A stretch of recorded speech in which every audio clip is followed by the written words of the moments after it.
Dipersembahkan oleh, didukung oleh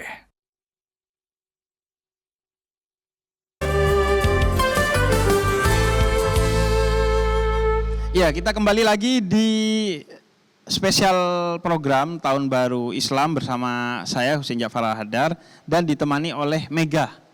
Nah, Meg, tadi ketika kamu cerita tentang ibumu mu'alaf dan akhirnya kamu juga bertumbuh melalui apa yang sering disebut dengan hijrah oleh orang-orang, itu satu yang menurut aku sesuai dengan apa yang dikehendaki dalam Islam. Seperti yang tadi disebutkan oleh Nabi Muhammad, hari ini lebih baik dari hari kemarin. Ayahku juga selalu bilang begitu. Kata ayahku, saya ini berusaha berkontribusi di kampung. Jadi ayahku tuh ketua salah satu yayasan di kampung di bidang dakwah. Nah, kemudian dia bilang dulu waktu aku kecil, kamu itu harus lebih besar dari saya. Karena Islam itu begitu. Anaknya harus lebih besar dari ayahnya. Itu menunjukkan bahwa pendidikan ayahnya berhasil dan anaknya bertumbuh dari ayahnya. Karena kayaknya cuma ayah dan ibu kita yang seneng kalau kita lebih baik dari mereka. Kalau orang lain pasti itu gak seneng kalau kita lebih baik dari mereka. Dan alhamdulillah akhirnya aku berdakwah di tingkat yang lebih luas. Katakanlah di media sosial dan cakupannya nasional. Karena itu PR-ku nanti berat tuh. Karena aku harus melahirkan insya Allah pendakwah yang lingkupnya bukan lagi nasional tapi internasional gitu. Insya Allah amin. Dan begitu juga kamu ibumu mu'alaf, kamunya berusaha untuk bertumbuh, bukan sekedar mengenal Islam dan menjalankan Islam, tapi juga berhijrah menjadi pribadi yang lebih baik. Cuman tantangan hijrah itu kan biasanya Mega ya, adalah satu, itu bagaimana kita konsisten atau istiqomah. Nah, kamu tadi ceritakan, oh iya triggernya tuh ibu dan anak dan kesadaran kita. Tapi bikin tetap istiqomah di jalan hijrah itu apa? Iya, aku juga ngerasa kayaknya hijrah itu sebenarnya mudah, yang susah tuh kan istiqomahnya kan. Iya. Jadi setiap hari tuh harus lebih baik, nggak boleh tuh kurang dari yang itu triggernya kalau aku tuh. Makanya aku tuh kadang setiap tahun baru, aku tuh nulis Bib kayak day in my life gitu tahun ini. Misal pagi jam segini aku bangun, terus aku punya misalkan amalan aku apa. Aku tuh ngejar banget sholat tuh tepat waktu. Tapi kadang enggak tepat gitu, bahkan kadang dikodo-kodo gitu. Tapi yang penting tuh aku nggak ninggalin. Nah, aku punya pakemnya gitu di situ supaya kan iman tuh naik turun ya, Bib. Nah, supaya seturun-turunnya aku tetap sholat gitu. Iya. Karena nanti kalau udah nggak sholat sekali akan keterusan tuh, Bib. Udah jadi ngebiasain biarin nanti zuhur udah kelewat, tadi juga nggak sholat zuhur, asar kelewat lagi, isya udah ngantuk gitu, subuh belum bangun.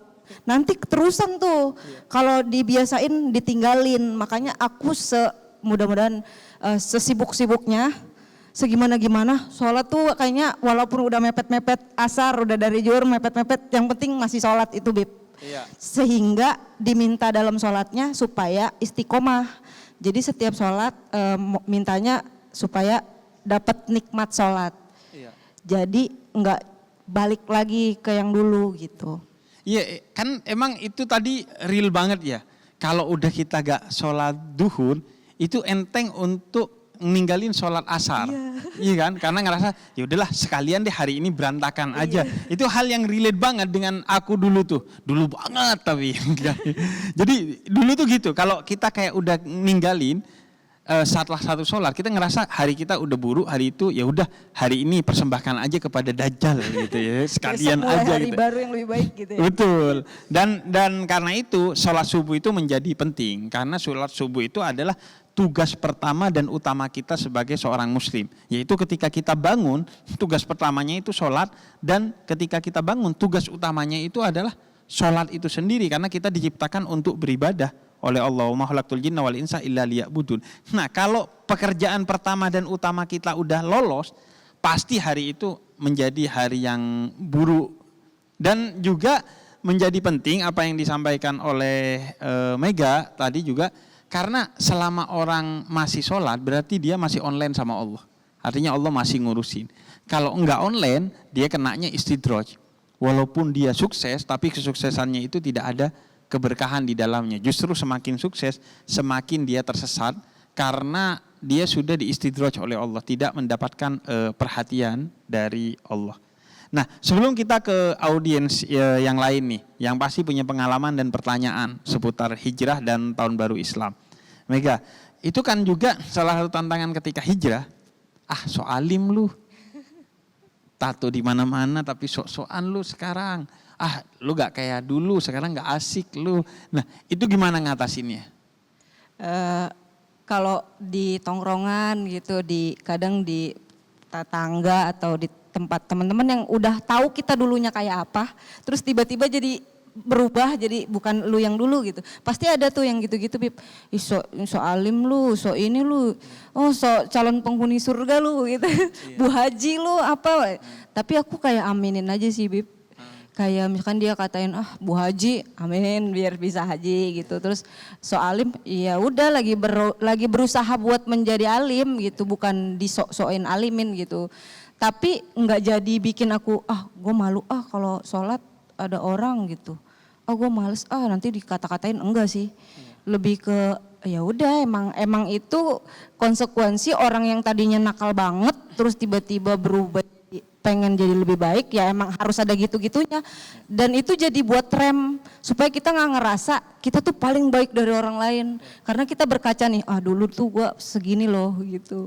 Jadi ketika dikatain alim, so alim, so ini, kita berkaca di masa lalu emang kayak gitu, emang dulu tuh gue begini gitu. Ya itu rem yang bagus ya, bahwa setiap orang yang baik dia pasti punya masa lalu, maka jangan sombong dengan kebaikannya. Dan setiap orang yang belum baik, dia punya masa depan, sehingga jangan pernah putus asa dengan keburukan yang sedang menimpa kepada mereka ya. Dan tadi bagus banget tuh bahwa kadang kan kita yang bisa ngelola ya apa yang orang omongkan. Kita hanya punya 2 tangan untuk nutup telinga kita atau mengendalikan pendengaran kita. Nggak bisa kita nutup mulutnya orang lain. Jadi ya udah diaminin aja, dan itu ya udah anggap aja bagian dari ujian kita dalam bergerak menjadi pribadi yang lebih baik. Sebagaimana setiap ibadah tuh pasti ada ujiannya yang unggul di hadapan Allah, tapi sengaja di hadapan manusia seolah-olah itu hal yang lucu atau hal yang jelek. Misalnya adalah ketika kita berpuasa. Nabi katakan di hadapan Allah itu wangi bau mulut kamu. Tapi kan di hadapan manusia itu bau kan, jadi fitnah kan. Tapi itulah memang tantangannya. Orang yang berhijrah pasti di mata orang-orang yang tidak bisa menerima dengan hati yang tulus akan menganggap sok-sokan lu. Tapi percayalah bahwa di hadapan Allah itu kemuliaan, dan itu dianggap sok-sokan adalah bagian dari ujiannya ya Mega ya. Jadi harus sabar lah ya. Aku pernah dikasih tahu juga sama mamaku, Beb. Waktu baru-baru pakai jilbab terus dikatain temen-temen, dibilang nggak asik soalnya gitu, terus ngadu kan, aku males pakai jilbab, aku dikatain. Terus kata mama aku gini, ya emang kayak gitu loh godaan orang hijrah, Nabi aja hijrah dicaci maki apalagi lu siapa? Yeah. Akhirnya mikir, oh iya juga ya, emang kita siapa sehingga kita tidak pantas untuk dicaci maki. Iya, gitu, emang aku juga digituin. Ya emang begitu, Nabi aja dicaci maki apalagi cuman lu cucunya. Oh iya, cucu Nabi. Gak bercanda.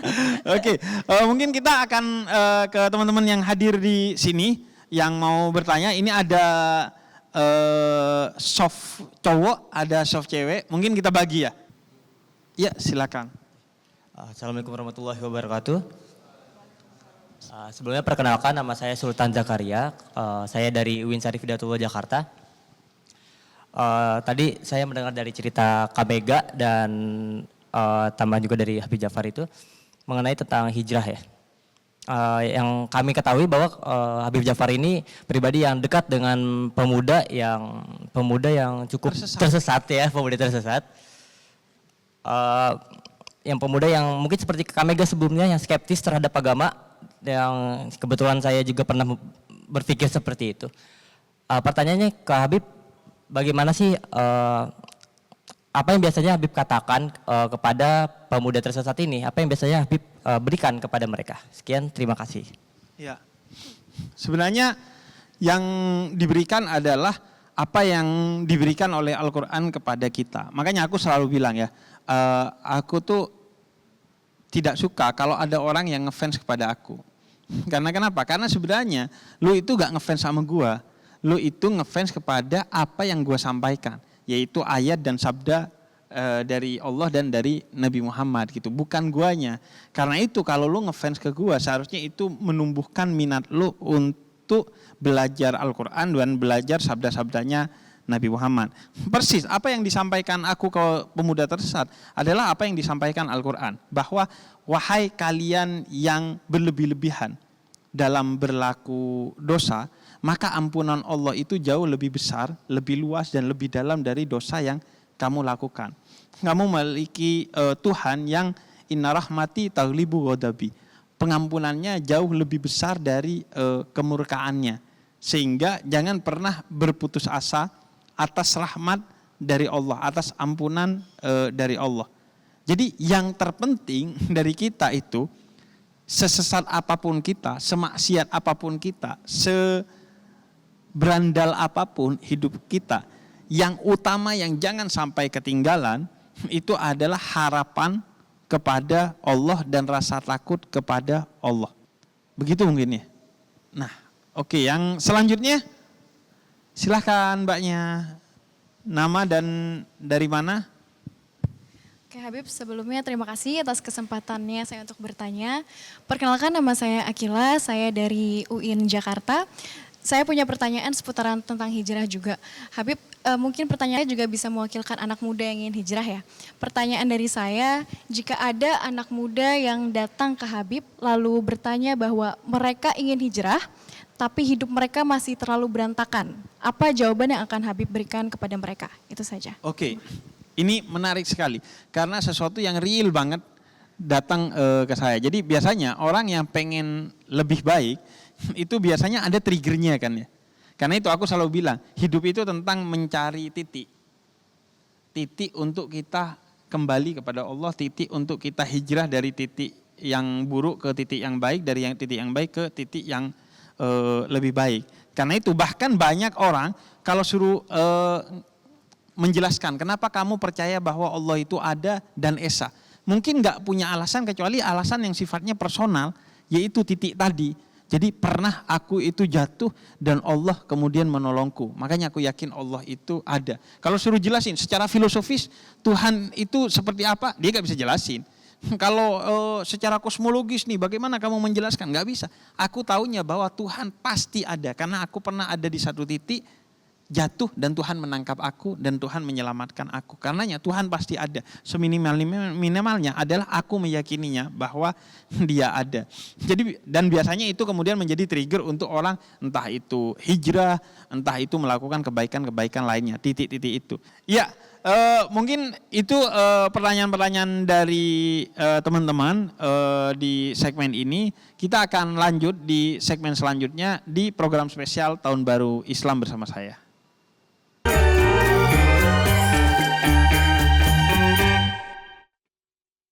Dipersembahkan oleh, didukung oleh.